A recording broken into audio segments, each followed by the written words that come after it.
I'm Tom Hoppy, and I'm your host of the Most Painful Podcast.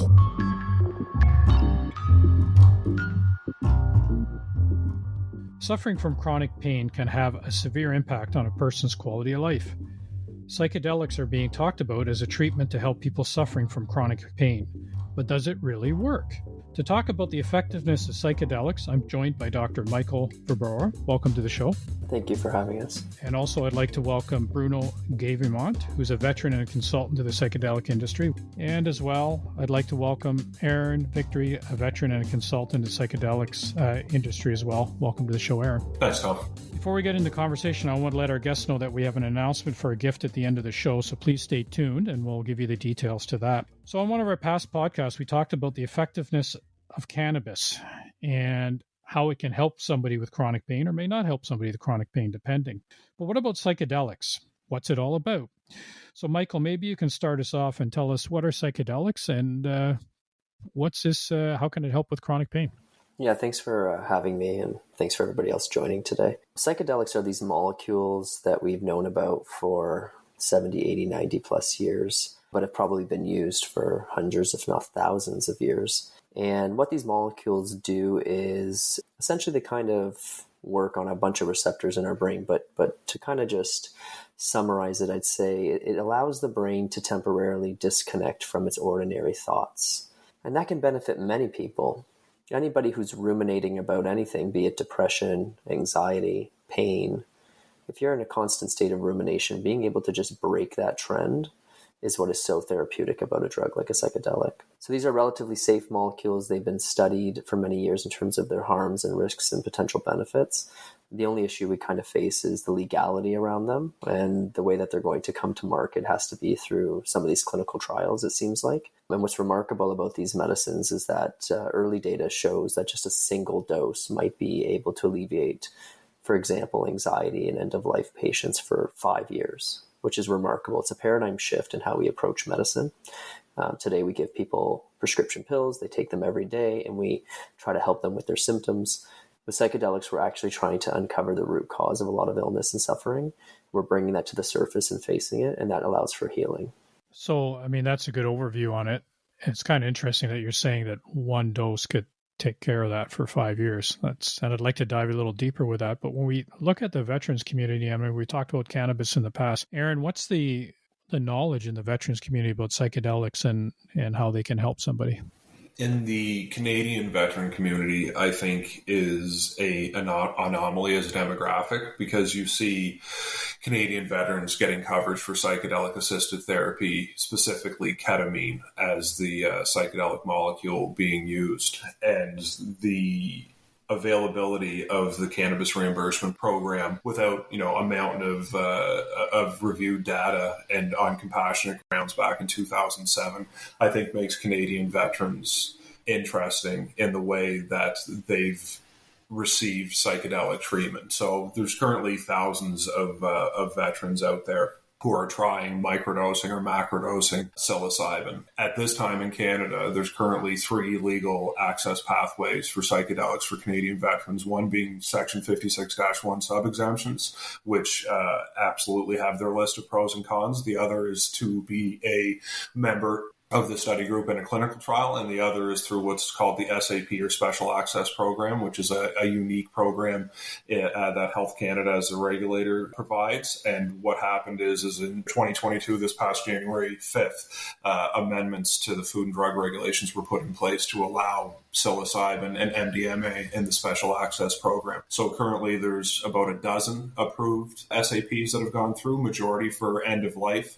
And the changes in the regulatory system through the SAP are what I believe are going to be the next step in broader access to psychedelics. It's a niche program, but it is still a federally regulated system of access to psilocybin and MDMA, psychedelic-assisted therapy. And and Bruno, I want to bring you in on this too, because you've been on TV talking about it. W5, I believe, was a show you're on. So, you're someone who's taken it. You have chronic pain. How did you find it helped you? How did you know about it, first of all, and how did it help you? Yeah, very good question. And thank you for Michael and Arron to really bring in all the scientific and the correct way to get it. Because the thing is that as we all know, we grew up to say no to drugs and to be careful about what we're taking. These drugs are illegal. And when you're taking guys who are veterans, for me, I was a straight arrow. And even when we talked about medicinal marijuana for chronic pain, it was the same thing for psychedelic. But we get to a certain point where we're resistant to any type of the traditional therapy, whether that be talk therapy or SSRIs or anything that the normal way of doing things doesn't work anymore because of the trauma that we faced.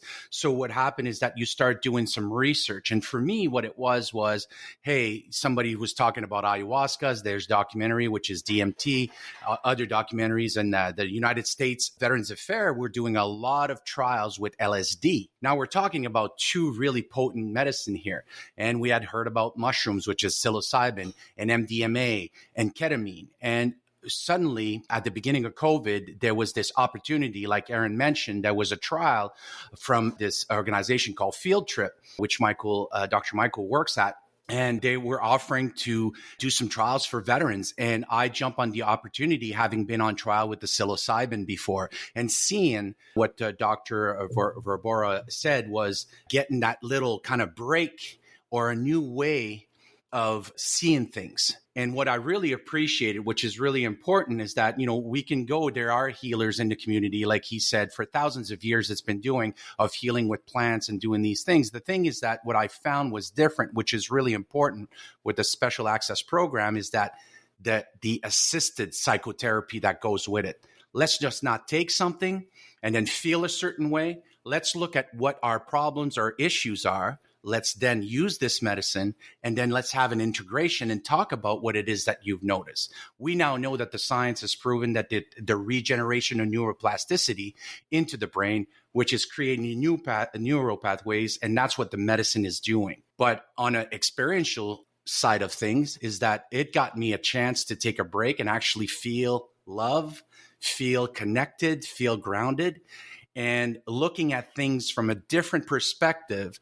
Actually, it pulled me out of, that quote that says you can't see the whole frame when you're standing in the picture. It basically pulled me out of the picture so that I could look at the full frame and have a good discussion with my psychotherapist about what I should do next. And that was, in 2020. And now my experiences with psychedelic has helped tremendously. I'm completely transformed because of it. So, that's good to hear. And so I put it back to Michael. When we talk about this, I'm thinking chronic pain. If someone is, suffering with chronic pain, we have the biopsychosocial chronic pain. So they take this psychedelic, it removes them, or as Bruno would say, takes them out of the frame. What's the longevity then? If someone's still struggling with, say, low back pain, or they have neck pain, or how does psychedelics play a role in that? There's not a ton of research on psychedelics with chronic pain disorders, truthfully. The major research would be with psilocybin and certain types of headaches called cluster headaches. So there is definitely a huge gap between how it's being used for chronic pain and versus what the evidence shows. So we have to close that gap in the coming years. But I can tell you, as somebody who also works with cannabis and who also has prescribed thousands of patients with chronic pain different medicines, I can tell you that after you've been dealing with pain for 3 months, you're really dealing with a mental health related chronic pain component. You can have tissue damage and it hurts. You could also have no tissue damage and it still hurts. And what happens is the body, if it keeps sending signals to the brain about pain, eventually the brain starts looking for signals, okay? We call that chronic neuropathic pain. And so any medicine that allows you to take a break from experiencing that rumination or that reverse retrograde signal, whether it's THC, psilocybin, ketamine, and these are all probably just different shades of potency, psychedelics being a lot more potent, it allows you to kind of breathe, take a breath, and realize that, wait a minute. If I can just feel no pain for 2-3 hours, how did my brain do that? My leg didn't change. My arm didn't change. And so it starts that curiosity. And that's where the therapy comes in, right? So we know that cognitive behavioral therapy for chronic pain is probably one of the best treatments. If you combine that with psychedelics, I anticipate in a couple of years we'll have evidence to demonstrate that what would take months or years to achieve with therapy alone, with the combination of psychedelics, you'll be able to do in weeks or months. And I think that's where we have to push the research. And I think many people who deal with chronic pain suffer from all the issues that psychedelics benefit: depression, anxiety, trauma. So instead of looking at health in like all these pieces of individuals, you have pain, you have depression, we have to look much more holistically and say, you have a lot of suffering. How do we alleviate your suffering? And these psychedelics allow you to do that. And that's a very good point, Michael. If I could add to Michael's point, Tom, the data shows that close to 70% of Canadian veterans who have a diagnosis for chronic pain also have a comorbid diagnosis for post-traumatic stress as well. So the connection between the mental and the physical, and how psychedelics could aid in that way, reference chronic pain ostensibly to treat the mental health condition. I think that's a very salient point when it comes to the Canadian veteran population. I agree with both. What does that look like when you're the patient? It looks like, what Michael said, you're feeling better. You feel good about yourself. It helps you forget about the pain that you were in and now you're more open to listen to what's out there. If we work on CBT, right, and we work on all these things, the thing is that sometimes you're so much in the dark and so much in pain, it becomes this vicious cycle of which is causing which. Right? We've all been in pain. We've all been playing sports. We know how to push the body. But when you're feeling good about it, is the pain the same? That's what it is. So I think it alleviates on that. Yeah, and I would suggest adding to that, we've talked about military culture and identity. And people who know me, that's kind of the shtick that I push, because we've seen vets will do well in a pain program, but then when they leave the pain program and they're struggling for purpose, or they're struggling for mission first, self last, it's kind of hard to look after pain when you're always putting yourself last. So perhaps this helps in kind of, I don't know, Bruno and Arron, I mean, both you guys have been involved in this, but perhaps it helps from that standpoint as well, is give the person opportunity to remove themselves and then say, how have they changed and how are they going to move forward in life? So I'll open that up to you guys. Well, that's another interesting point, Tom. So a lot of what the psychotherapists are trying to get at the core of, and particularly with veterans, is like an ego dissolution, the point where they can actually have a layman's perspective, obviously, but the point where the patient can actually have an honest conversation about what the core root traumas are, and then be able to process them more quickly. And whether it's ketamine or MDMA with the work that MAPS is doing, or psilocybin in some of the phase 2A, B, and 3 trials that are happening, they're seeing that patients are saying that it feels like I've done, X amount of therapy in just this 1 hour. I feel like I've worked through so much more, and I've tried cognitive behavior therapy alone, or I've tried EMDR, or, the list goes on with the traditional talk therapies that veterans would avail of. But they say that they feel like it gives them the ability to process the trauma quicker and to take themselves outside of the situation and not feel those levels of heightened anxiety and, awareness that would be a hindrance to what the psychotherapist was trying to achieve in the session. Yeah. And absolutely what Arron says is I'm going to bring it back to experiential, is for 2 years now, with the procedure that I used to get, which would work for me for my lower back injuries, is no longer available in my region. We haven't found it. You're aware of it, Tom.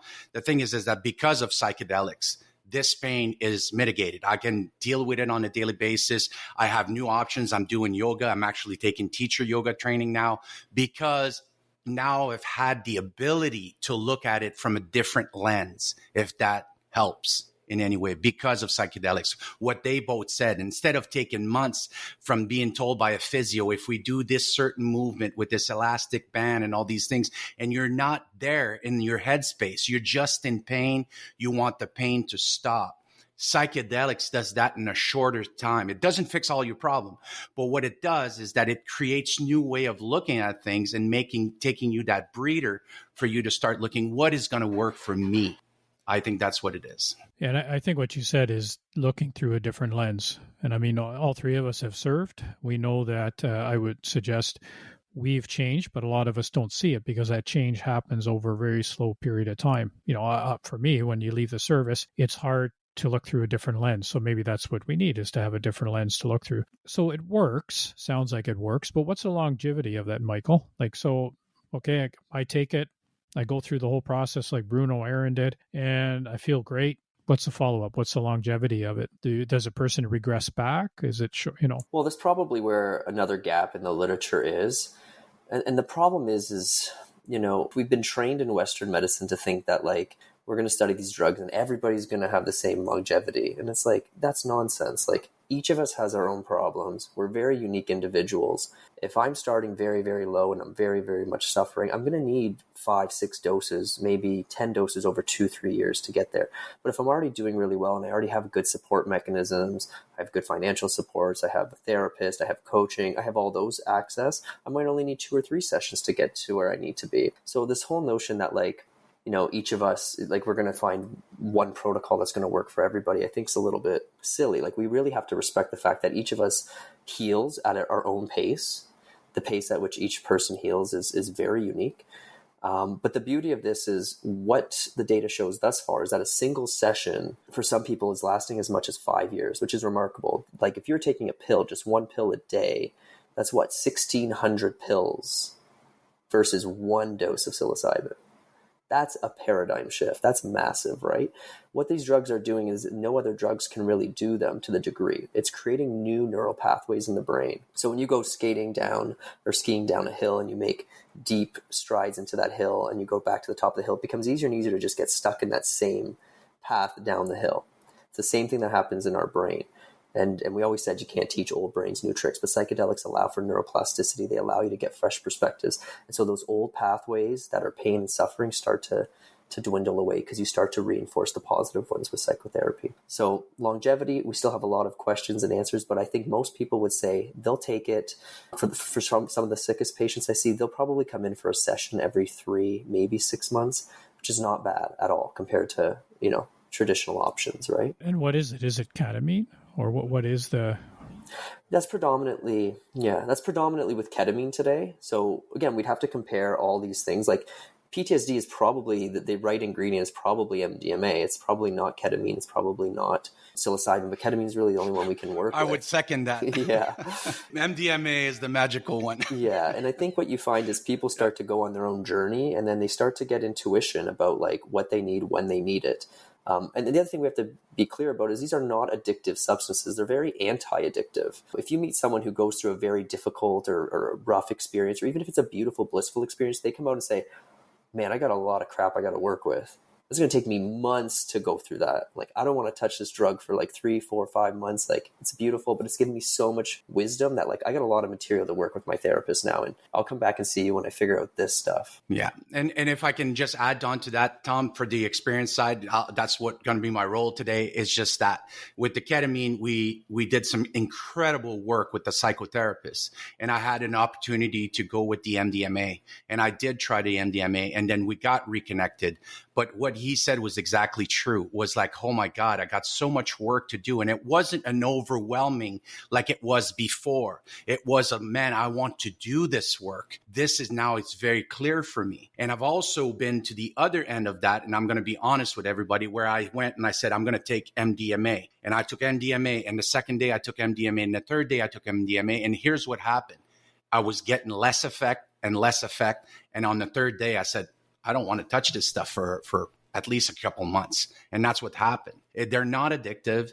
They're very good for you. And they change the way you look at things. I just want to reiterate on that. Like all three of you said, there's still a lot of research to do and a lot of trials to see what the outcome is, and education. I mean, I had a veteran who wrote into the show and said that, I'd like to try cannabis, but I've always been raised that it's a drug and I shouldn't take it, right? So, I mean, Bruno, you and Arron, both of you talked about that. So I think the education is a huge piece as well. And Tom, if I can just, because you're on that subject, a book that really helped me about the legality of things and how it all happened was Psychedelic Medicine, The Healing Power of LSD MDMA by Dr. Richard Lewis Miller. It's an incredible book for people just starting up and doing the research of what it does, the dosage, and where it went in the court systems and everything, and why it was deemed, Schedule 1 and all these things, so that you can get an understanding to start changing the narrative.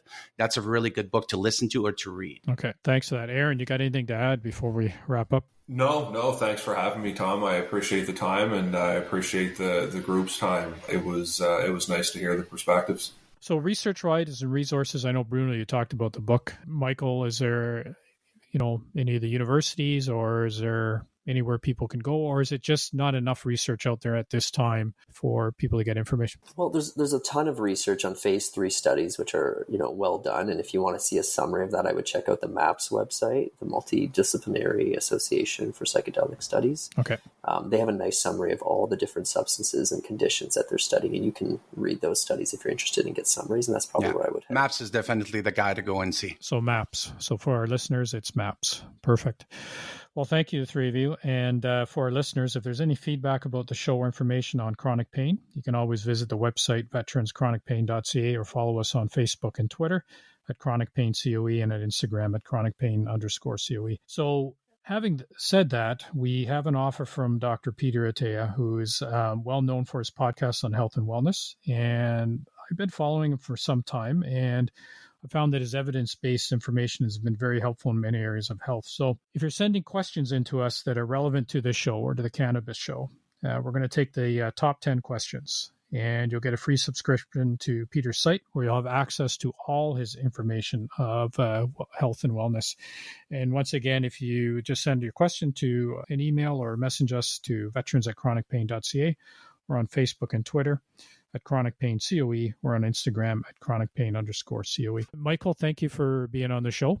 Your insight was very helpful. And Arron, thanks to you as well. And Bruno, both of you from a veteran's point of view, and what you have gone through, I think, is very helpful for the vets. And I think we could have talked longer on this subject. I mean, to me, it's new, and I don't know much about it, and I'm sure many listeners don't as well. So thank you for the three of you for attending the show. And to our listeners, stay well.